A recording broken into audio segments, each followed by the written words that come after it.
Então vamos lá? No vídeo de hoje a gente vai falar sobre dopamina, e dopamina não é sinônimo de prazer. Sim, eu sei que na maioria das vezes, quando você está lá consumindo conteúdo nas redes sociais vizinhas e alguém vai falar de dopamina, logo o pessoal já fala, né? Ah, dopamina é prazer, você comeu não sei o que, você usou não sei o que, liberou um negóciozinho lá no seu cérebro, você vai sentir prazer. Sim, realmente isso também acontece, mas o papel fundamental da dopamina é a motivação em buscar prazer. E você vai entender por que que isso acontece e por que que esse neurotransmissor aí, nos últimos anos, ele acabou ficando tão famoso. Então eu separei por aqui alguns estudos, onde a gente vai falar como que a dopamina funciona, quais são os papéis dela no nosso cérebro, para que ela serve, em quais situações da nossa vida ela age, como ela age nessas situações. Então a gente vai falar um pouco sobre vícios, vamos falar sobre fim de relacionamento, por que que fim de relacionamento é tão difícil? Tem também um pouquinho a ver com isso. Então fica aí, tenho certeza que você vai curtir esse conteúdo, porque eu estava muito empolgado para gravar isso, cara. Esse conteúdo aqui é sensacional. Então fica aí, tu vai curtir e vamos lá. Ó, aqui tem o desenho de um cérebro. Deixa eu colocar aqui já para a gente escrever, que vai ficar melhor. Aqui tem um desenho de um cérebro e ele está com o celular porque o tema desse estudo aqui, desse paper, né, vou chamar ele assim, é sobre dopamina e smartphones, né? Por que que a gente fica tão preso em telas. Inclusive, depois, se você quiser dar uma olhada, é só jogar aí na internet, você acha gratuito para baixar. Bora lá então? Vamos começar por aqui com essa imagem. Aqui nós temos as vias de dopamina no nosso cérebro. Então, deixa eu colocar aqui na mesma cor para ficar legalzinho da gente desenhar, né? A primeira via é a via mesocortical. A via mesocortical, ela vai sair aqui da área tegmentar ventral, assim como as outras vias, e vai lá para a camada cortical do nosso cérebro, né? Que é essa parte mais extrema, é o córtex cerebral. Aí ela tem a ver com cognição, memória, atenção, emoção, comportamento e aprendizagem. A segunda via que nós temos é a nigroestriatal. Vou fazer aqui do lado a seta, vai ficar melhor. Ela tem a ver com movimento e estímulo sensório. Ó. Sai aqui da área tegmentar ventral e vem aqui, né? Ela é um pouco mais curta que as outras. E aí a terceira via de recompensa, já estava até desenhado aqui, que eu estava dando uma olhada antes, é a mesolímbica. Essa aqui, quando o pessoal fala aí nos vídeos sobre prazer, recompensa, é sobre essa via aqui que eles estão falando, tá? A via mesolímbica, ela sai aqui da área tegmentar ventral e vem aqui, ó. Então ela também é um pouco mais curta e é esse caminho aqui que o pessoal chama de sistema de recompensa. Bom, a via mesolímbica ela vai ter a ver então com prazer, recompensa, a busca por comportamento, né, que seria a motivação em buscar alguma coisa. Addiction, que é a nossa propensão a ficar dependente de alguma substância. Emoções e também percepção. Então, como você pode ver, a dopamina tem um papel vital na nossa espécie. Se nós não tivéssemos esse neurotransmissor, a gente não ia buscar alimento, não ia buscar aprender e, consequentemente, a espécie também não ia conseguir se desenvolver. Por isso que esse neurotransmissor é tão importante e amplamente estudado. Bom, agora falando um pouquinho mais de cada via, né? Nós temos aqui na via mesocortical uma parte importante que é o córtex pré-frontal. Então aqui, ó, tô desenhando para vocês. E por que que é importante? Porque a via mesocortical ela vai conectar o nosso freio. Se você assistiu o último vídeo meu aqui no YouTube, você já deve ter visto sobre essa área, né? Eu comentei sobre desenvolvimento de crianças e adolescentes e como que o córtex pré-frontal termina a sua maturação só por volta dos 25 anos.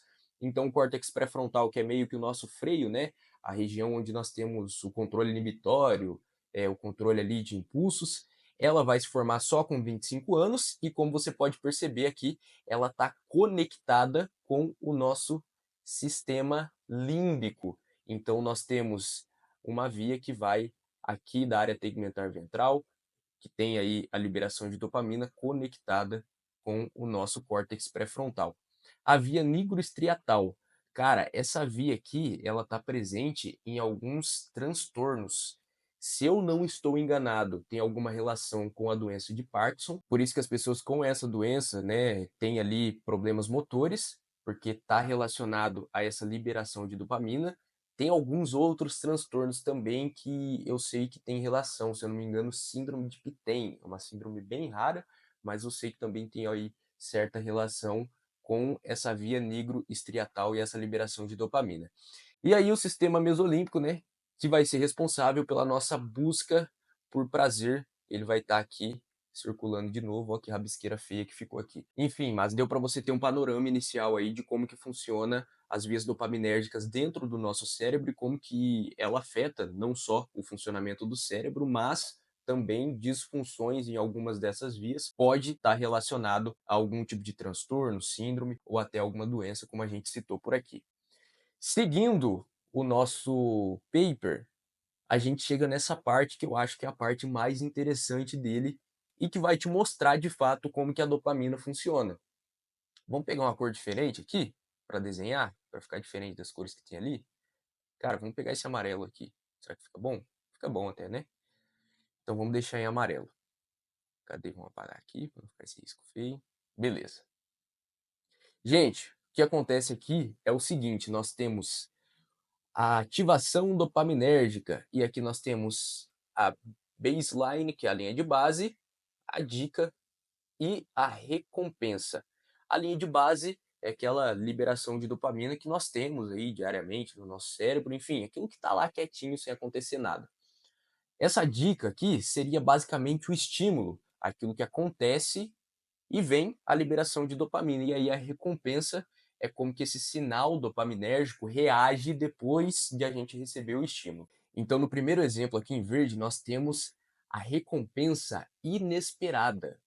O que pode ser um exemplo aqui? Quando você está andando na rua e acha dinheiro no chão, ou quando você está lá, sei lá, dobrando alguma roupa, ou vai colocar alguma roupa para lavar, e aí coloca a mão no bolso e acha dinheiro. Então nós temos a sua dopamina ali na linha de base, e aí ela passa aqui para dica. Se você for parar para pensar, nesse exemplo que eu dei aqui, meio que não tem dica, né? Você não está esperando nada, você não tem nenhum estímulo. Então o que acontece? Você acha o dinheiro. E aí que vem a liberação de dopamina.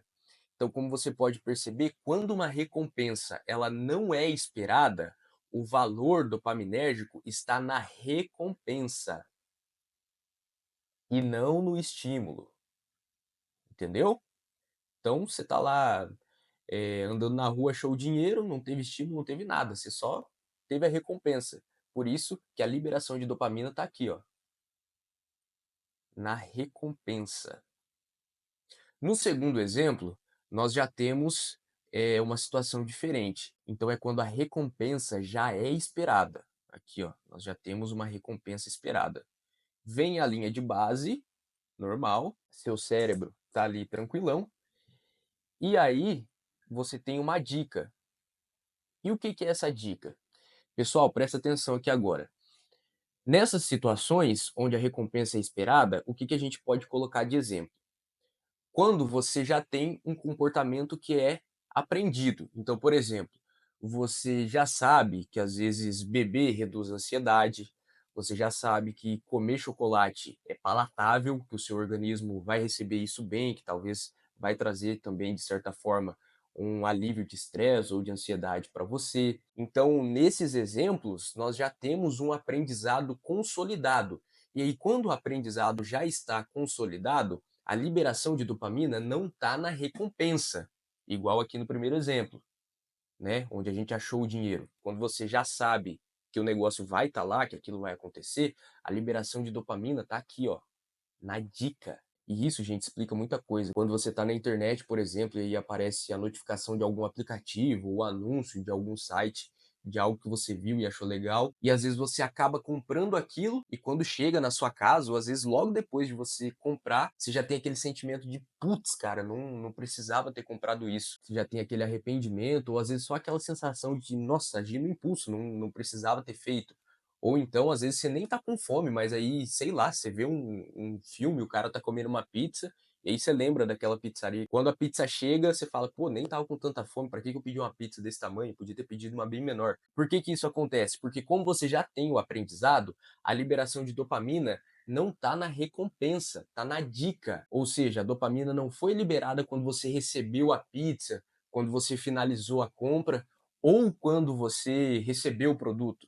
A dopamina foi liberada quando você pensou em fazer isso. Conseguiu perceber como que é louco? Então aqui no primeiro exemplo, estava de boa andando na rua, não tem estímulo, não tem nada, você achou o dinheiro, opa, liberação de dopamina no cérebro. No segundo exemplo, você está ali em casa, recebeu notificação de aplicativo, recebeu anúncio de algum site, e aí você fala, pô, vou comprar isso aqui. Nesse momento é que você tem o pico de dopamina. A sinalização de dopamina aconteceu para você executar aquele comportamento. Ela te motivou a buscar aquele comportamento. E quando você finalizou o comportamento, quando você recebeu a pizza, quando você finalizou a compra, já não tinha mais sinalização de dopamina, voltou à linha de base. Você consegue entender? Às vezes eu fico estudando essas coisas, cara, eu acho muito louco. Eu fico pensando, será que é só eu que viajo nesses negócios? Mas, cara, tu basicamente fez o negócio às vezes sem ter vontade, porque o aprendizado já está consolidado, e aí, por estímulos do ambiente, se você assistiu lá o primeiro vídeo, você viu que o nosso comportamento é selecionado, então você tem esse histórico de aprendizado prévio, e que vai influenciar nisso aqui, vai influenciar na sua liberação dopaminérgica para você executar determinados comportamentos. E aí nós chegamos na predição por erro. O que, que é essa predição por erro? Aqui acontece o seguinte: você já tem ali um histórico prévio de aprendizado, então você já sabe o valor de uma recompensa de algum comportamento. Pode ser até ali os comportamentos que a gente usou de exemplo antes, né? De pedir a pizza ou comprar alguma coisa.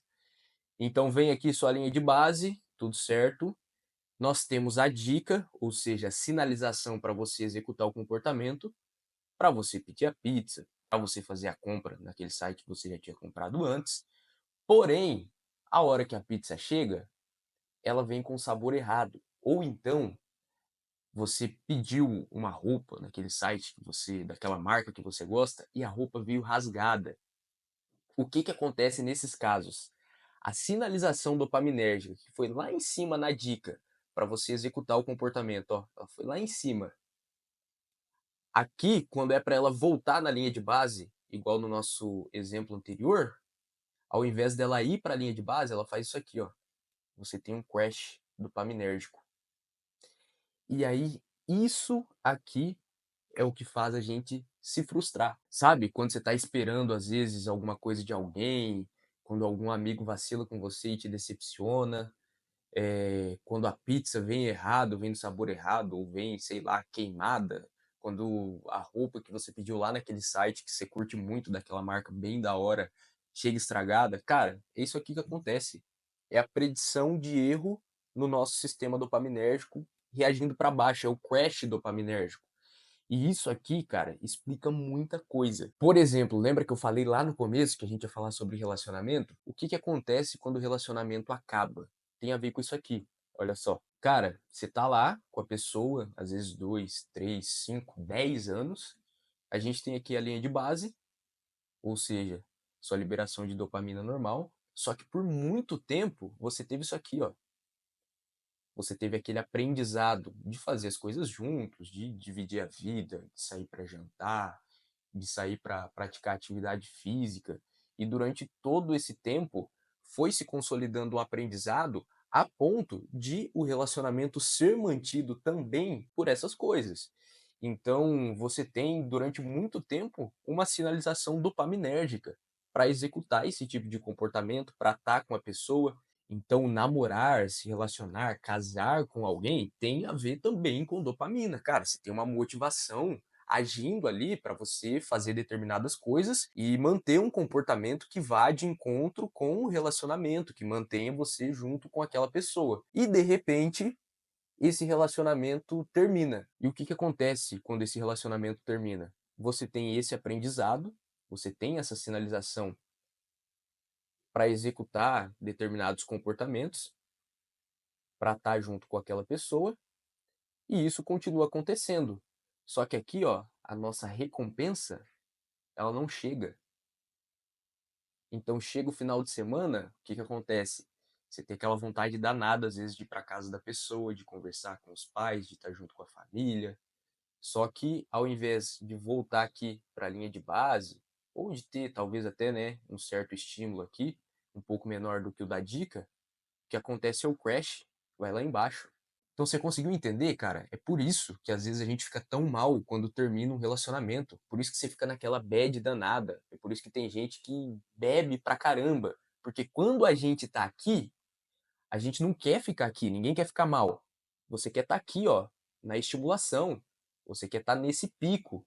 E aí, o que que as pessoas fazem? As pessoas vão lá e bebem, as pessoas vão lá e começam a sair, as pessoas vão lá e começam a treinar. Tudo isso para tentar sair desse crash dopaminérgico e ter um pouco de prazer de novo. Já que estar aqui na liberação de dopamina é muito satisfatório para o nosso corpo. Estar aqui é muito bom. Então deu para entender? Eu acho que deu, né? Cara, isso aqui é muito louco. E realmente é como a gente se sente, é o que acontece. Agora deixa eu apagar tudo aqui, que eu fiz uma rabisqueira danada. E eu vou dar mais um exemplo sobre substâncias, né? Se você já meio que pegou como que funciona, talvez você já tenha pensado também que na primeira vez que a gente usa uma substância, o que acontece é isso aqui, ó. Nós temos a liberação de dopamina na recompensa. Então, sei lá, né? Tem a linha de base aqui, você tá de boas. Aí vem a segunda parte, que é a dica. E aí aqui nessa dica tem alguma coisa que você nunca usou. Tem como escrever? Ah, tem, ó. Vou escrever aqui. Vixe, mas aqui ficou ruim. Pera aí, apaga. Então vamos colocar aqui álcool. É... Essa aqui que eu não vou falar o nome, para o YouTube não derrubar o vídeo depois. Não sei se derruba, né? Mas vai que. Vamos colocar outra aqui. Essa aqui. Então, vamos supor que você nunca usou isso aqui antes, né? E aí, pela primeira vez, você experimenta. O que que acontece? Como não tem dica, não tem aprendizado prévio, a sua liberação de dopamina vai estar aqui, ó, na recompensa.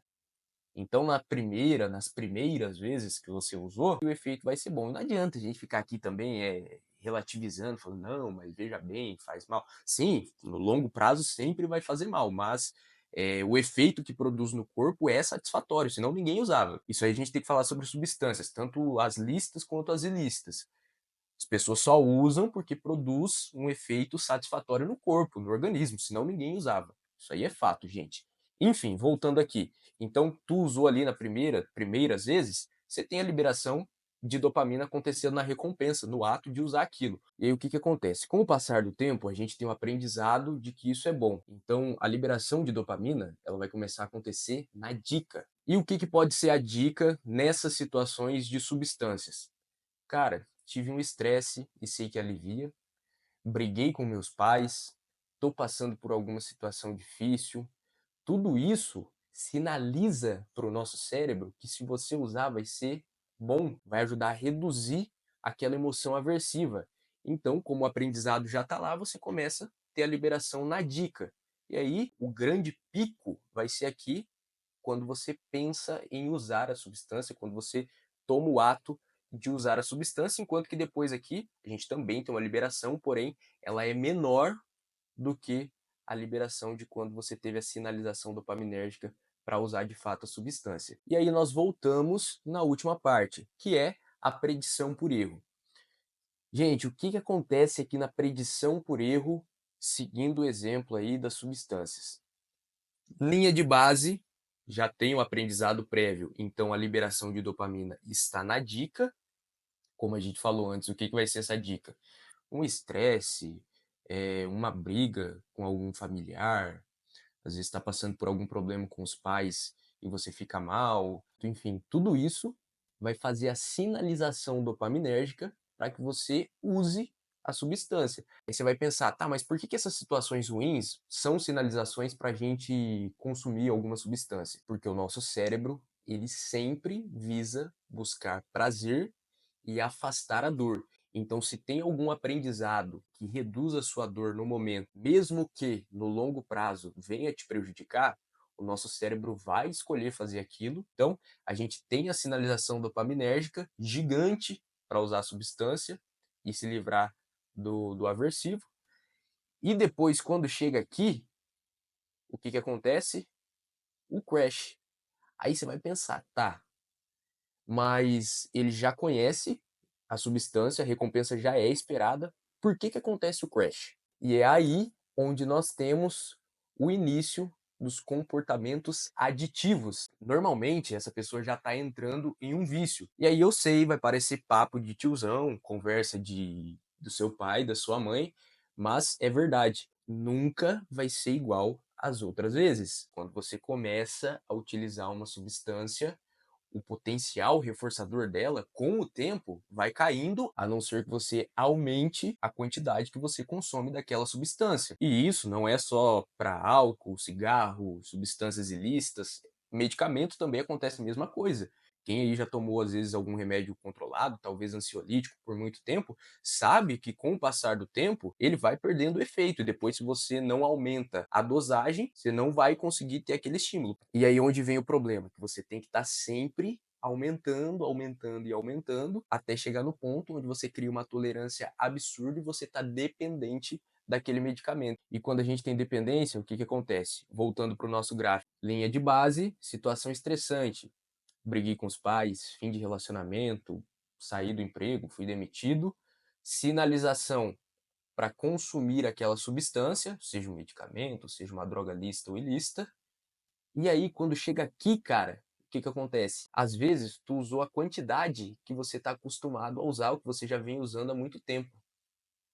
Só que talvez a situação te deixou tão na fossa que você precisa de mais que isso. Então, usar aquilo que você já estava usando antes já não é mais tão satisfatório.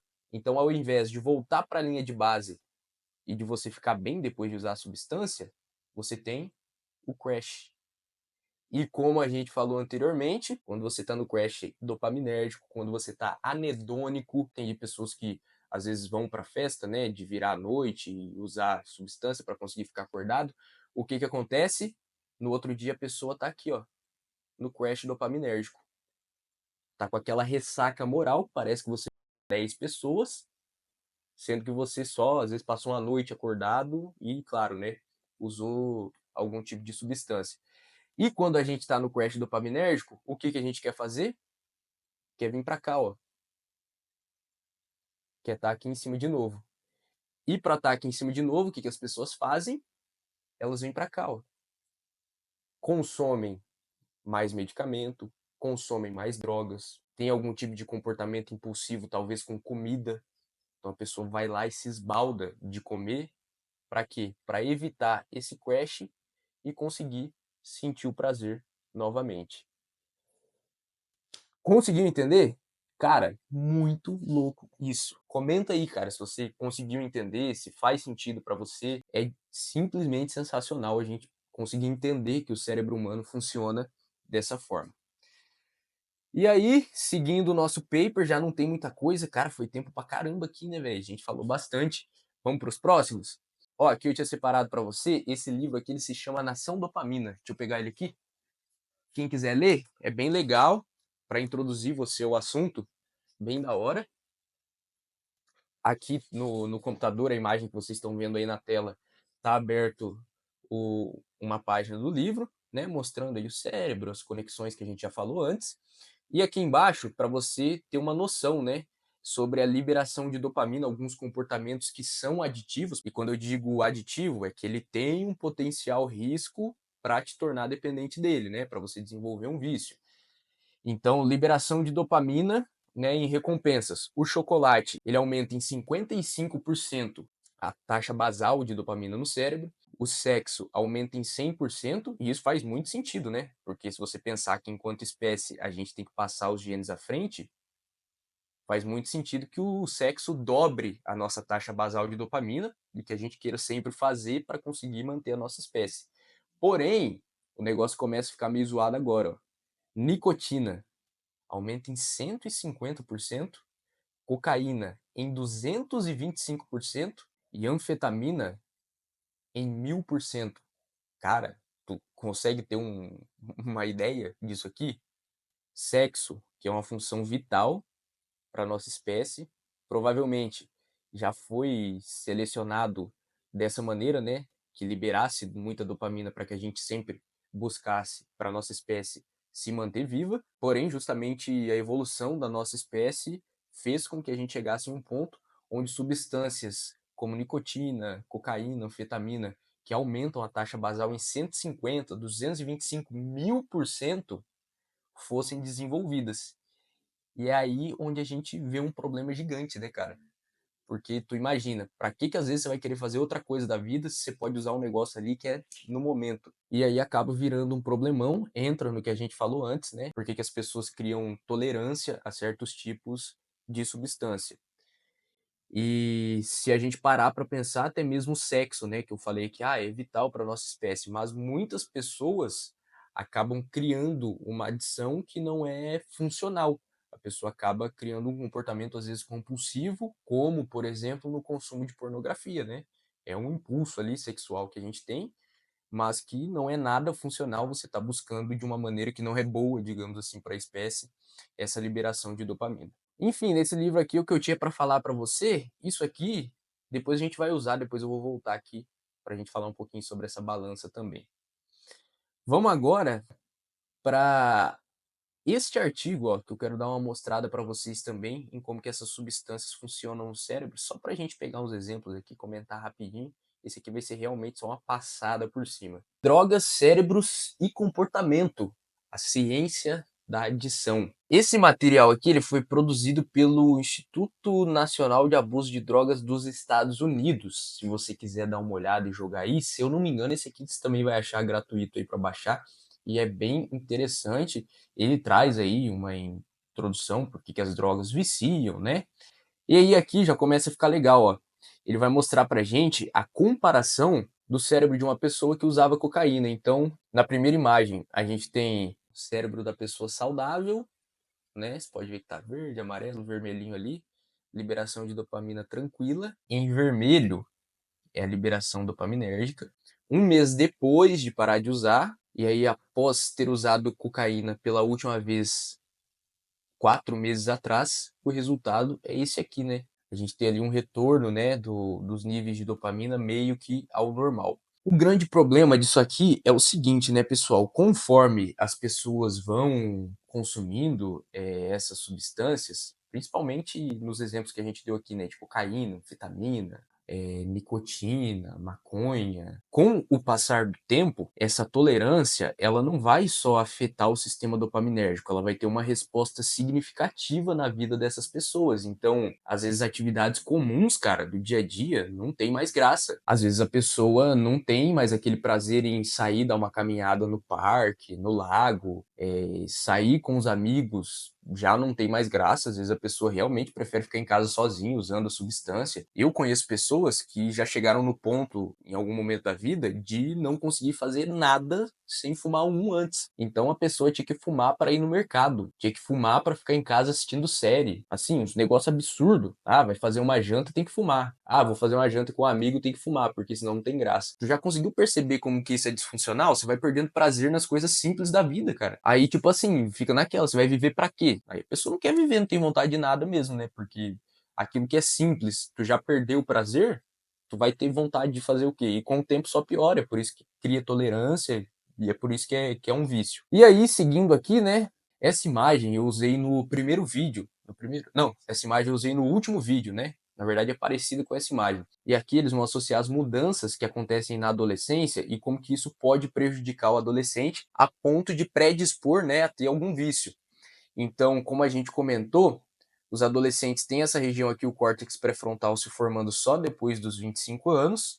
A gente falou sobre isso nesse vídeo também. Depois não, né? Até os 25 anos. Enquanto que o sistema límbico, o sistema dopaminérgico, que a gente falou agora há pouco, tá ali, cara, a todo vapor. Então, tu pode ver aqui, ó, eles até colocam o exemplo de um cérebro jovem, né? Como que o cérebro funciona e como que está muito ativado a região do sistema límbico nessa fase. E aí, se você não tem o freio, você tem um sistema límbico funcionando a todo vapor, esse sistema dopaminérgico aqui trabalhando sem parar, com essa predição a erro acontecendo, esse aprendizado, o adolescente experimentando coisas novas e tendo ali aquela sinalização dopaminérgica na recompensa, que vai ensinar para ele que usar aquilo é bom. Cara, é muito preocupante, é por isso que eu sempre falo. É importante fazer terapia em todas as fases, terapia para todo mundo, é para quem busca qualidade de vida, é para quem tem desde um problema existencial, para quem tem uma ansiedade ali, pano de fundo que fica no dia a dia, até quem tem transtorno, mas Se tem uma fase que eu tô falando, eu, João, psicólogo, com as coisas que eu estudo, os conteúdos que eu trago aqui para você. Se tem uma fase da vida que eu acho importante fazer psicoterapia, é a adolescência. O adolescente, ele tá andando ali numa corda bamba que a qualquer momento ele pode pender para algum comportamento impulsivo, tanto para o bom quanto para o ruim, e se esse ambiente predispor a comportamentos disfuncionais, pode dar uma cagada gigante. Então, se você é pai, mãe, tio, vô, avó, padrinho, sei lá, tá assistindo esse vídeo aqui, se for possível, incentive que ele faça psicoterapia, porque é muito, muito, muito importante que nessa fase se tenha um processo de aprendizado ativo, que não seja só a escola, não seja só o cursinho, não seja só a faculdade, mas que seja um processo de aprendizagem, onde ele consiga organizar pensamentos, emoções, comportamentos, já que psicoterapia também é isso. É um processo de aprendizagem ativo e só é uma ciência porque via neuroplasticidade, através da fala e das ações trabalhadas em psicoterapia, nós construímos novas conexões, temos novas perspectivas e conseguimos abordar e resolver questões que são simples até problemas mais complexos, como eu falei aqui anteriormente. E agora, pessoal, nós temos aqui o cérebro de uma pessoa em abstinência comparado ao cérebro de uma pessoa saudável. Um mês depois da pessoa estar em abstinência, pode ver que já mudou essa região aqui, e 14 meses de abstinência. Como você pode ver aqui na imagem, tá meio zoado, né? Ó, parecendo um queijo suíço o cérebro da pessoa.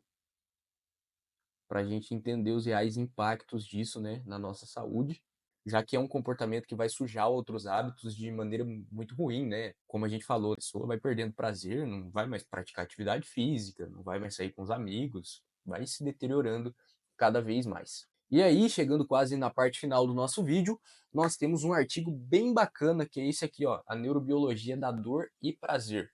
Por que eu trouxe isso aqui para vocês? Para explicar principalmente sobre como que esses processos de dor e prazer no nosso cérebro se sobrepõem, né? E quando eu falo dor e prazer, dá para a gente entender o prazer ali como uma sinalização dopaminérgica, tanto na recompensa quanto na dica.